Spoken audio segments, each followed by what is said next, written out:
China's biggest freshwater lake looks set for unprecedented flooding. Areas around the lake are already among the worst hit in recent weeks, and residents are fearing the worst. China raised its flood response alert on Sunday to the second highest level. This as heavy rain battered regions along the Yangtze River. It's not just floods battering areas of China. Now earthquakes are shaking various regions.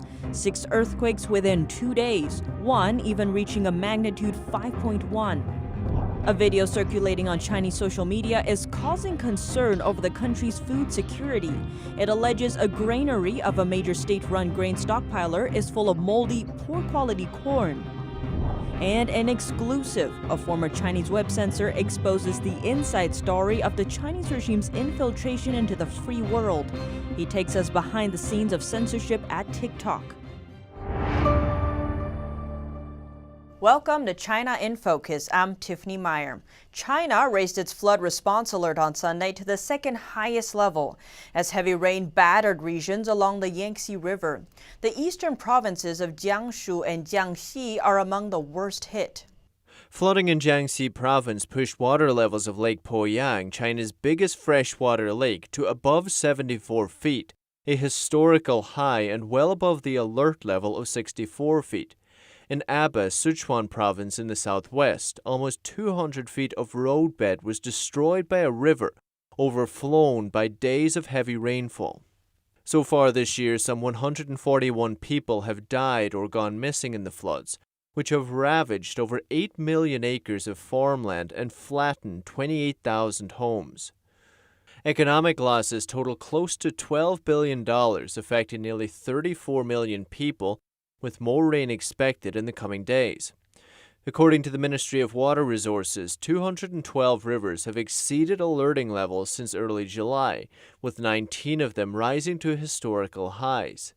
China has a 4-tier flood control emergency response system, with level 1 representing the most severe. The water level of China's largest freshwater lake hit record-breaking levels.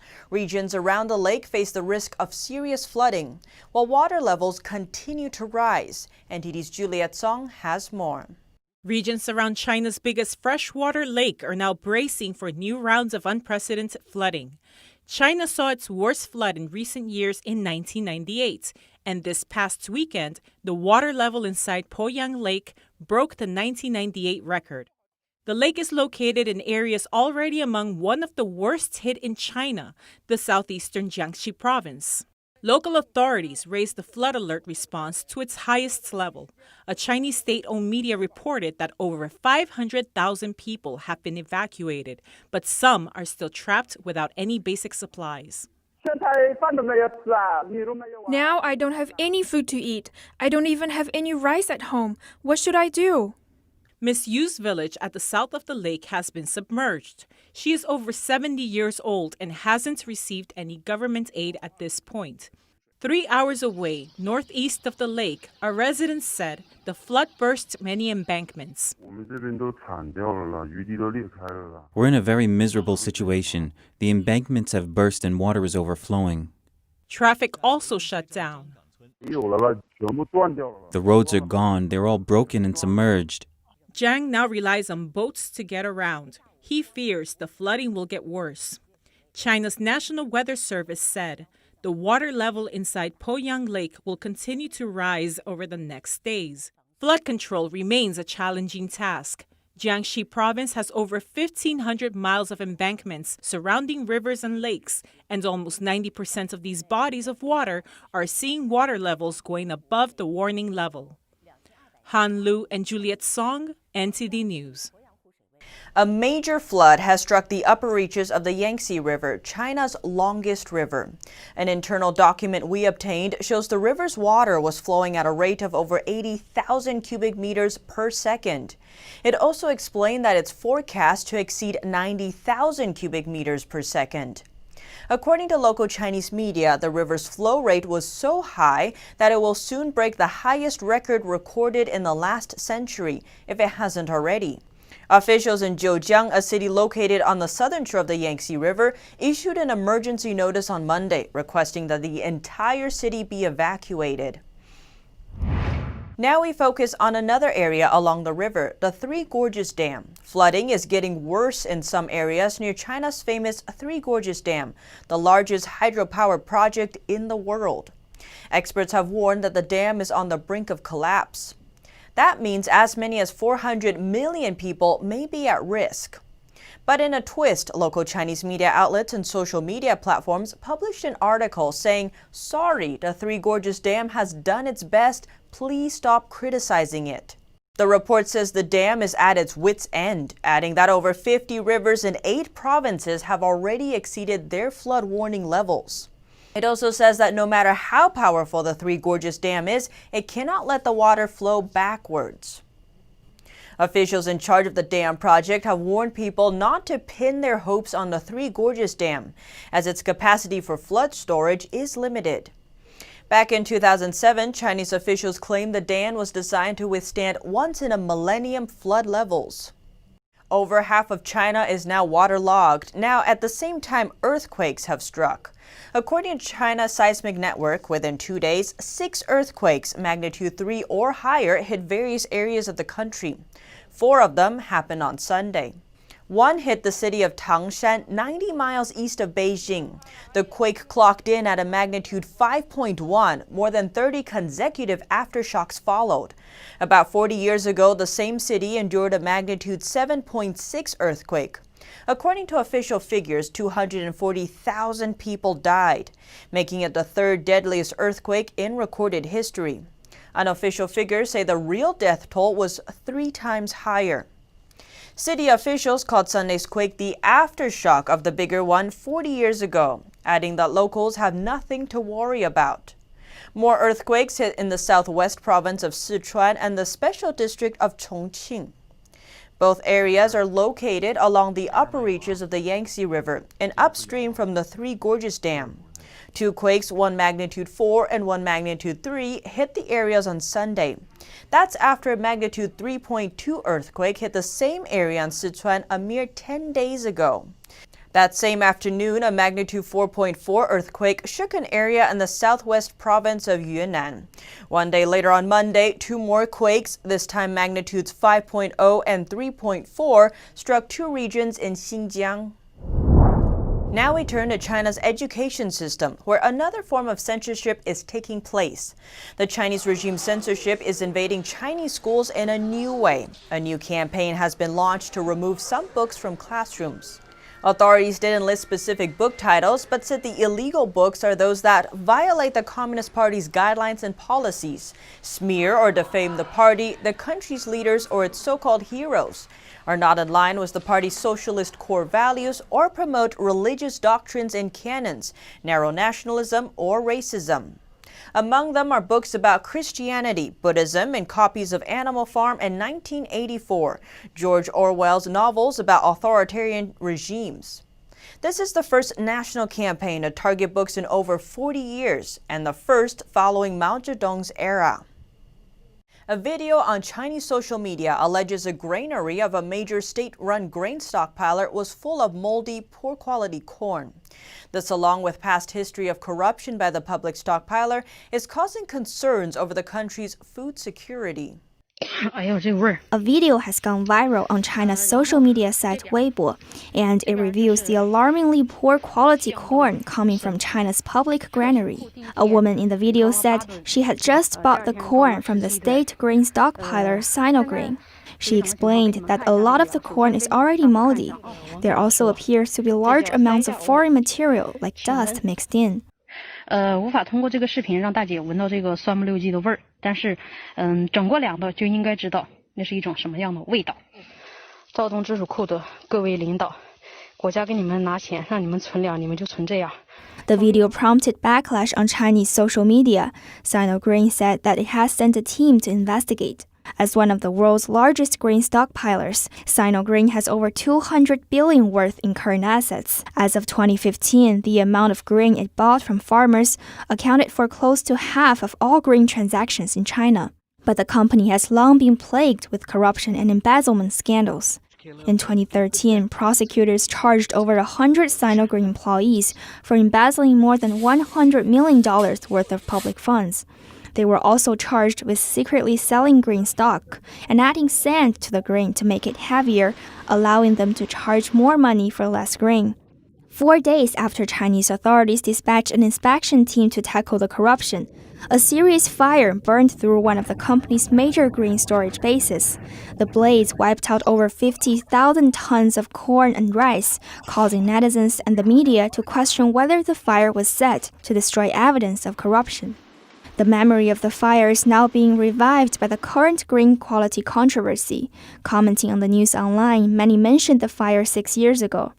One user wrote, "At least it's an internal investigation this time. If the authorities were to inspect, I believe there would soon be a fire breaking out." Meanwhile, some are worried about the prospect of food shortages. One commented, "After all, the heavy rain and flooding are pretty serious. Many places must have poor harvests this year, and we cannot import grains because of the pandemic. If something goes wrong with the grain stocks, that could lead to famine." Another wrote, "I'm really anxious." In March, fears of a possible rice shortage in China causes shoppers to fight over rice in the grocery stores. Across the nation, agricultural officials are currently encouraging farmers to convert their fruit orchards into farms that grow rice.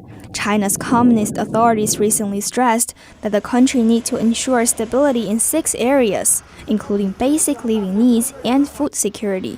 Penny Zhou, NTD News. Nearly 600,000 voters cast their ballots in Hong Kong primaries over the weekend. They voted to select pro-democracy candidates who stand the best chance of success in September's Legislative Council elections. The number of voters far exceeded the estimated turnout of around 170,000 people. Long queues continue to form outside polling stations across Hong Kong. This despite a warning that the election could breach the new national security law. Less than 2 weeks ago, Beijing imposed a sweeping draconian law in the region, stoking concerns that wide-ranging freedoms will be crushed.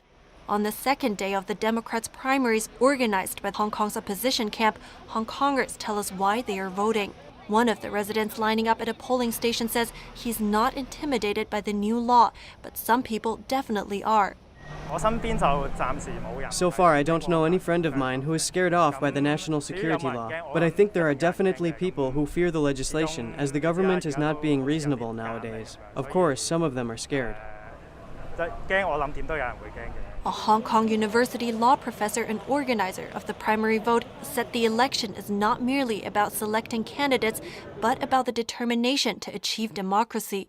Hong Kong people, after all these years, since 2013, we have demonstrated to the world and also to the authority that we have not given up to strive for democracy for Hong Kong. But this primary selection process does not mean that candidates will be able to stand. In recent years, Hong Kong authorities have started to use an obscure bureaucratic position to disqualify candidates from standing for election. So far, all the candidates who are disqualified are pro-democracy. And if we have all our candidates at the end disqualified, actually the act of disqualifying them by itself will tell the whole world how the authority has used their powers arbitrarily to infringe the basic rights of Hong Kong people. The election seeks to bolster the chance for pro-democracy candidates to achieve a 35-plus majority in the 70-seat legislature in polls in September, which would potentially give them the power to block government proposals. Sweden said today it supports measures put forward by Germany and France for a robust response to China's new security law on Hong Kong. Sweden, Denmark, and the Netherlands are the latest to push the European Union to consider countermeasures on Beijing. And the UN Special Rapporteur on Freedom of Opinion and Expression said on Monday he was extremely concerned about the future of Hong Kong following the adoption of the national security law. A Chinese web censor learned the value of free speech and democracy and then defected to America. In our exclusive 3-part interview, he exposes the inside story of the CCP's complex system of internet censorship and how the Communist Party has been infiltrating the free world. Part 1 takes us behind the scenes at TikTok. 网络审查是非常大的权利。Liu Lipeng finally has the freedom to talk to our reporters about the CCP's internet censorship based on his personal experiences as a web censor. Liu has been working in internet censorship, what he calls a dirty industry, for over a decade. He used to work as a web censor for the Chinese microblogging site Sina Weibo, and later became the head of the censorship department at Le.com, one of the largest online video companies in China. Both companies are privately owned. Liu estimates China's private sector employs about 1 to 2 million web censors, almost as many as their Communist Party web commentators, commonly known as the 50 Cent Army. Web censors and the 50 Cent Army both work to suppress free speech. They delete posts that the authorities don't want people to see and spread fake or distorted news online. The 50 Cent Army is paid by the regime. However, the CCP doesn't want to pay to censor content from private internet companies. So to abide by the party's censorship regulations, all private internet companies have to hire their own web censors, which can amount to a large number. Liu says TikTok has at least 10,000 web censors, some of whom work at the company's Tianjin branch. TikTok is a video-sharing social networking service and very popular in the US and Europe. It is owned by Chinese company ByteDance. Liu described his experience visiting that branch for an interview as entering into a drug lord's lair. Everything there seemed hidden, and he was strictly forbidden from looking around while in the building. He was also kept away from the main working areas. Later, he discovered something TikTok has tried to hide. I later realized TikTok was censoring American people's speech there. This huge number of Chinese web censors have been brainwashed by the CCP's propaganda for decades, and many of them are CCP members. These people living in fear of the CCP were there to censor American people's speech.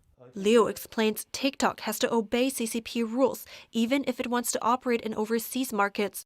But it is impossible to apply the same level of censorship outside China, so the company has to promise the party it will do anything to stop Chinese people from using TikTok.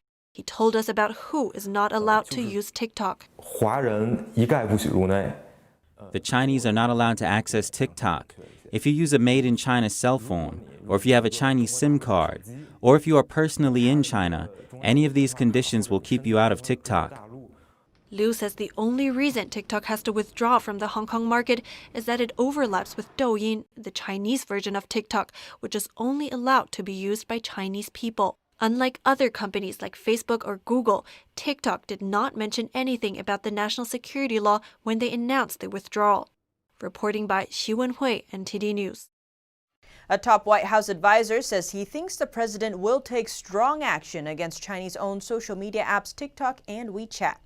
He says the apps are taking part in information warfare against the U.S., and they could be banned. White House advisor Peter Navarro says he expects President Trump to take strong action against TikTok and WeChat, two Chinese-owned social media apps. He told Fox Business that all user data from the apps goes straight to servers in China and to the Chinese regime.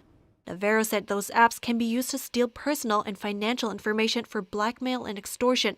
They can be used to steal business intellectual property and proprietary secrets.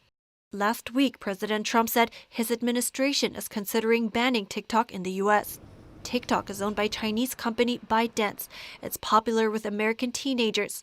WeChat is owned by Chinese tech giant Tencent Holdings. It's the top messaging app in China, and Chinese people around the world use it. Many U.S. officials are concerned about TikTok, and now corporate America is looking into it. Wells Fargo told employees to remove TikTok from work phones because of security concerns.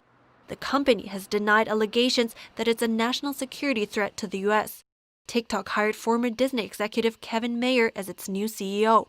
But Navarro said it's the same thing that Huawei did, and putting an American puppet in charge isn't going to work. The Chinese regime has sanctioned 4 U.S. officials and 1 U.S. entity. This comes days after the U.S. sanctioned Chinese Communist Party officials for serious human rights abuses in Xinjiang. The CCP vowed to fight back against the sanctions, saying they interfered with its internal affairs. The Chinese Communist Party, or CCP, has targeted 4 Republican politicians and the U.S. Congressional Executive Commission on China by placing sanctions on them, Chinese officials said on Monday. It's retaliating for the sanctions the Trump administration placed on CCP officials last week for human rights abuses against ethnic minorities in China's Xinjiang region. Senators Marco Rubio and Ted Cruz are among those targeted. They have pushed legislation to punish CCP officials in Xinjiang. Senator Cruz wrote on Twitter, "The Chinese Communist Party is terrified and lashing out. They forced over 1 million Uyghurs into concentration camps and engaged in ethnic cleansing, including horrific forced abortions and sterilizations. These are egregious human rights atrocities that cannot be tolerated." Representative Chris Smith from New Jersey is being sanctioned too. He called on the world to condemn China's forced sterilization, abortions, and detention of Muslim Uyghurs in Xinjiang, calling it genocide. Last week, the U.S. Treasury Department sanctioned 4 Communist Party members and 1 entity in China for serious human rights violations against ethnic minorities in Xinjiang. The action is taken as per President Trump's 2017 executive order, which builds upon and enacts the Global Magnitsky Human Rights Accountability Act. The Treasury's Office of Foreign Assets Control sanctioned the Communist Party Secretary of the Xinjiang region and the Xinjiang Public Security Bureau, among others. The CCP vowed it will definitely fight back against the U.S. sanctions. China's foreign ministry spokesman said it was interference in its internal affairs and that it threatens its sovereignty. This is the latest in a rising tension between the two superpowers. The relationship has been strained after the CCP virus pandemic and the national security law in Hong Kong. Not to mention the Trump administration's countering Beijing's aggressive posture in the South China Sea with a commitment to ensuring the international rule of law. Kevin Hogan, NTD News. In response to NTD Washington correspondent, the State Department confirmed that Beijing's sanctions on U.S. officials are retaliatory, but that they won't stop the U.S. from holding CCP officials accountable for their human rights abuses. The department says the U.S. imposed sanctions on the officials for violating human rights, particularly of religious minorities in Xinjiang. Meanwhile, the regime imposes sanctions on U.S. officials who work tirelessly to expose those abuses. The department also said that there's no moral equivalency between the CCP's sanctions and the actions of countries that try to hold the regime's officials accountable. The U.S. State Department issued a travel advisory over the weekend for China. The security alert warns U.S. citizens to exercise increased caution in China due to the rising risk of detention and bans from leaving the country.